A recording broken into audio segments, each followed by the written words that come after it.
विद्यार्थी मित्रांनो, तुमच्यासाठी आज असे 2 प्रश्न घेऊन येत आहे नाम प्रकरणावरील, जे दोन्ही प्रश्न तुम्हाला गोंधळात घालू शकतात. तर पहिला प्रश्न आहे, शकूचा नवरा म्हणजे भोळा फाम आहे. या वाक्यातील फामानं नाम ओळखा. तर भरपूर विद्यार्थी मला याचे उत्तर नवरा देणार, पण हे उत्तर अचूक आहे. याचे उत्तर आहे फाम.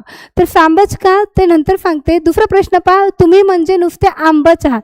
या वाक्यातील अधोरेखित शब्दातील नाम प्रकार ओळखा. इथे अधोरेखित जो शब्द आहे तो आंबच आहे.